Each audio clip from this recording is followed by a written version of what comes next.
Middle east जो है, जो आप मैप में देख रहे हैं, जो मिडिल ईस्ट है, जहां मैंने अभी आपको इजराइल और ईरान दिखाया, देखो ईरान देखो, इजराइल देखो, उधर का एरिया तुमको दिखाई दे रहा है ना।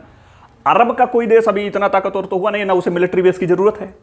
वहां जब मैं आपको पढ़ा रहा था, जब मैंने ईरान आपको बताया, तो मैंने बताया था कि अगर मुस्लिम कंट्रीज में सबसे ताकतवर इस समय कोई है तो ईरान है। यानी अमेरिका की शक्ति को किससे खतरा है? ईरान से। अमेरिका एक ऐसी नीति के तहत काम करता है जिसे आप डोमिनेंट कह सकते हो। तो मिडिल ईस्ट पे अगर उसको डोमिनेशन अपना बरकरार रखना है तो उसको इस बात के लिए एकदम पूर्ण रूप से ये दिमाग में बना के चलना होगा कि मिडिल ईस्ट में किसी भी देश के पास परमाणु बम ना आए। अच्छा, आएगा तो क्या खतरा है? अगर ईरान परमाणु बम बना लेगा तो जब आसपास के किसी देश पे अमेरिका अपना आधिपत्य दिखाएगा, जैसे अभी मैंने बताया बहरीन, यूएई और तमाम ऐसे देश हैं जहां पे अमेरिका ने अपना बेस कैंप बना रखा है, ठीक है, तो ईरान उस देश से कहेगा लियो बम दागो। आपने 1945 के बाद से वैश्विक राजनीति में एक बात बड़े अच्छे से समझी होगी, अगर पढ़ेंगे आप तो जान पाएंगे कि जब कोई दो बड़े परमाणु संपन्न देश लड़ते हैं तो पूरा विश्व उस युद्ध को रुकवाने में लग जाता है। क्यों? क्योंकि खतरा पूरे विश्व का है। समझ लो भारत पाकिस्तान में क्यों बीच में आए लोग? क्योंकि भारत के पास भी परमाणु बम है और पाकिस्तान के पास भी परमाणु बम है। बात समझ रहे हो? और यही जब मिडिल ईस्ट में जाओगे आप, मिडिल ईस्ट में किसी के पास नहीं है। अब अमेरिका को किसी पर अपना दबदबा दिखाना है तो किसके तहत दिखाएगा? उसका मित्र बैठा हुआ है इजराइल। तो जैसे अभी फिलिस्तीन को ले लो, ये डबल राजनीति समझना। फिलिस्तीन को ले लो, बहरहाल वो आतंकी संगठन को मारने के लिए था, जो भी था वो उनकी राजनीति है। फिलिस्तीन पे हमला वो कैसे कर लेंगे? ठोंके रहो ठोंके रहो। क्यों? क्योंकि परमाणु बम। कोई और देश मिलेगा, हमला कर लेंगे कैसे? परमाणु बम नहीं है। तो ईरान ने कहा हम परमाणु बम बनाएंगे, और जब बना लेंगे तब जब तुम कोई नौटंकी दिखाओगे तो हम कहेंगे ले। बहरहाल ये और कई लोग और तमाम राजनीतिक विषयों से देखते हैं, जैसे इस हिसाब से देखते हैं कि अगर इनके पास हो गया तो ये किसी को मिसाइल देंगे। जैसे अभी हूती को मिसाइल किसने दी, हमास को मिसाइल किसने दी, हिजबुल्लाह को मिसाइल किसने दी, इस पर भी चर्चा करते हैं लोग। ये डिफेंस है, अब समझिएगा, ये डिफेंस है। किसको बचाने का? इजराइल और अमेरिका को, कि अगर उनके पास परमाणु बम हो गया तो हूती, हिजबुल्लाह और किसको दे देंगे? हमास को दे देंगे, जिसमें वैश्विक अशांति आएगी। बहरहाल एक हिसाब से ये सही है। कैसे सही है? समझो कि अगर जैसे कोई ऐसा संगठन जिसके पास अपना कोई देश ना हो, बात को समझ लो, जैसे कोई ऐसा संगठन, जैसे जितने नाम लिए मैंने, हूती, हिजबुल्लाह, हमास और कितने भी नाम, जो ये किसी देश का हिस्सा तो है नहीं, ये क्या है? एक प्रकार के संगठन है। अच्छा, कोई देश किसी दूसरे देश पे हमला करता है तो अपने को डिफेंस काहे करता है? जरा समझो। वो हमला करता है तो हमले को नियंत्रित करके करता है। क्यों? क्योंकि पलट के वार जब होगा तो उसके देश को नुकसान होगा, नुकसान होगा। अभी मैंने कहा परमाणु युद्ध क्यों रोका जाता है? क्योंकि दोनों तरफ से भयानक तबाही आएगी। लेकिन जब कोई संगठन किसी देश पे हमला करेगा तो पलट के अगर वार होगा तो संगठन का कौन सा नुकसान?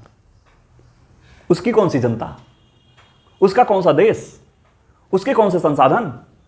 उसको कोई लेना देना है? कोई लेना देना है? जितने भी आपने अभी पिछले, अगर इजराइल और फिलिस्तीन में आप देखेंगे, बहरहाल इजराइल और हमास हम कह लें, तो जब आप देखेंगे तो आप सुनिए, क्या आपने किसी न्यूज़पेपर में यह सुना कि हमास का इतना नुकसान हुआ? कहीं सुना क्या? देश का नाम लिया जाता है। क्यों लिया जाता है? क्योंकि नुकसान, संसाधन, व्यक्ति, राजनीति, सब किसका नुकसान होता है? देश का। देश मतलब जो एक राज्य रूपी संस्था है। हमास का कौन सा नुकसान होगा? वो आज हमला किया, कल उठ के दूसरे जगह डेरा। समझ रहे हो बात को? इस वजह से ईरान को रोका जा रहा है कि भैया परमाणु बम ना बनाओ। ये एक कारण है, ये मैं पहला आपको बता रहा हूं। कारण दोनों समझिएगा, फिर विचार करिएगा इस पे बैठ। समझ रहे हैं? एक कारण ये कि इस वजह से रोका जा रहा है कि भाई तुमने हूती को मिसाइल दे दी, तुमने हिजबुल्लाह को मिसाइल दे दी, अगर तुम कहीं गलती से परमाणु बम इनको दे दिए, क्योंकि इनका अपना कोई अस्तित्व, किसी संगठन का कौन सा अस्तित्व? वो आज यहां है, कल डोरा उठा के दूसरी जगह जाएगा ना। भाई हमास जिस जगह से अगर इजराइल पे हमला कर रहा था, जब इजराइल ने पलटवार किया तो हमास का नुकसान हुआ कि फिलिस्तीन का? क्यों? क्योंकि फिलिस्तीन देश है। संसाधन हमेशा देश के होते हैं, तो नुकसान किसका? देश का ना भाई। इसलिए ईरान को इसमें रोका गया। अब दूसरी राजनीति मैं आपको सिखा रहा हूं। दूसरी राजनीति है अमेरिका मिडिल ईस्ट पे अपना डोमिनेशन चाहता है। डोमिनेशन समझ रहे हो ना? अधिकार, आधिपत्य। तो अगर ईरान के पास परमाणु बम हो गया तो उसका आधिपत्य कमजोर पड़ जाएगा। तो वहां बैठा है उसका एक दोस्त इजराइल। बहरहाल ताकतवर भी है, हम इस पर चर्चा कर चुके हैं। इजराइल पर्याप्त ताकतवर है, सबसे सक्षम देश है, लेकिन दोस्त किसका है? अमेरिका का। उसको मिडिल ईस्ट में किसी को डराना होता है तो अपने थ्रू थोड़े डराता है भाई। अमेरिका बाद में मैदान में कहा आया? अमेरिका को जब 3 परमाणु ठिकाने दागने थे, अभी हम बात कर रहे थे, B2 बॉम्बर भेजना था, तो ये इजराइल युद्ध में क्यों दागा भाई? उससे पहले तुम्हारे सैटेलाइट ने नहीं देखा था कि वो काम कर रहा है? एक दिन में कोई संयंत्र स्थापित हो जाता है? 10-20 साल लगे होंगे, आज हो रहा होगा भाई। 10-15 साल में संयंत्र स्थापित होता है ना। 10-15 साल में तुम्हारे सैटेलाइट ने नहीं देखा। लेकिन वो किसके थ्रू चाहता है? इजराइल के थ्रू।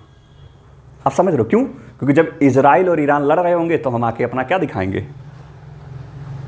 दादागिरी।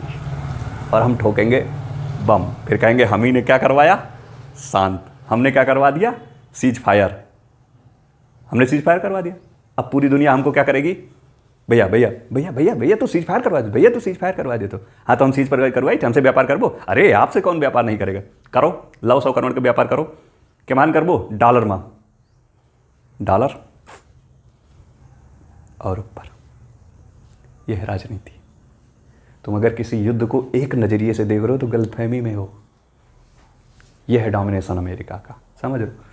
तुम सोचो, जिसके पास B2 बॉम्बर है, जिसके पास इतनी बड़ी सेना है, जिसके पास इतनी बड़ी शक्ति, वो इंतजार करेगा कि इजराइल ईरान पे हमला करे तब हम जाकर उनका परमाणु संयंत्र खराब करेंगे? भाई पोखरण जब तुम्हारे यहां परमाणु संयंत्र, जब तुम्हारे यहां परमाणु परीक्षण संपन्न हुआ, जब अटल बिहारी वाजपेयी को हम आपको पढ़ा रहे थे, पढ़ा आपने, तो सोच लो कितना दबाव रहा होगा। अब समझ में आ रहा होगा।